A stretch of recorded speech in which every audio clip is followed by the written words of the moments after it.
السلام عليكم. أنا أعتذر على المقطع الأولاني اللي ما سجل انمسح. سويت لكم مربى شكلين، وهسه اجيت دا أختم لقيته ممسوح ما مصور أصلا.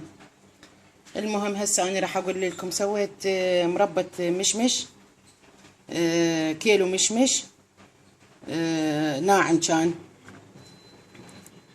صغار، وضفت له 4 كاسات شكر وهيل، ونص قلاص مي او اقل من نص قلاص مي، لان هو راح يذب السائل اللي بيه. وخليته على نار هادئة لحد ما تسبك بهالطريقة. شوف السماكة بهالطريقة، وانتو تقدرون تختبروه، تخلون شوية من السائل وتخلوه يبرد، ومن تشوفوا كلش لزق يعني انتهت الشيرة، صارت مضبوطة بهالطريقة. شوف شلون قام يلزق. هذه واحدة كيلو مشمش ب4 كاسات شكر بحبات هيل بأقل من نص كاسة مي، وعلى نار هذا. النوع الثاني القوجة الحمراء بهالطريقة، هم نفس العملية، بس هذا لأنه بيه حلا شوية.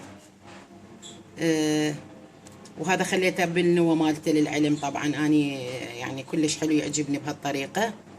هذا نص كيلو قوجة ب3 كاسات شكر، وهم حبات هيل، وتقريبا ربع كاسة مي، لأنه هو بيه مي، السائل مالته ينزل وينطينا النتيجة.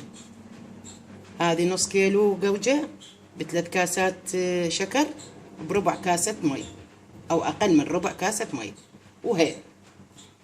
وهذه أنا شفتوه بعد ما غلى وخلص وكمل، أنا طلعت النوى مالته، طلعت النوى مالته كله، ما عندي هسه ولا حباية. بهالطريقة هذا إذا أنتوا تريدوه بهذه المرحلة، تقدرون إذا تريدوه مهروس تقدرون تخلوه بالخلاط وتهرسوه.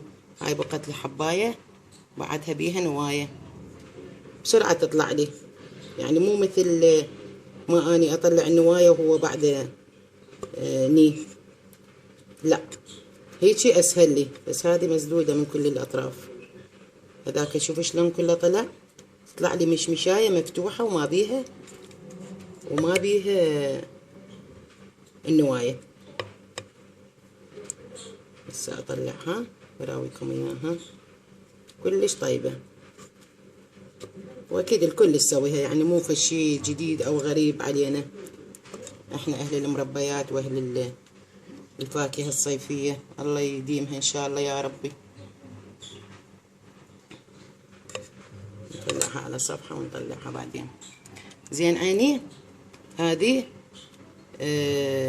عرفتوا هسه المقادير مال المشمش والقوجة. شوفوا بالطريقة شلون طلعت، وهذه تطلع لي بهالطريقة المربى، كل شكلها حلو.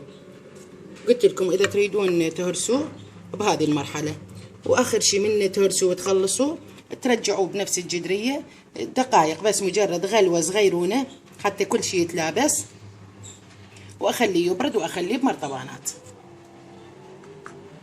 وصحتين وعافية. هسه أفرغه بالمرطبانات وأراويكم إياه.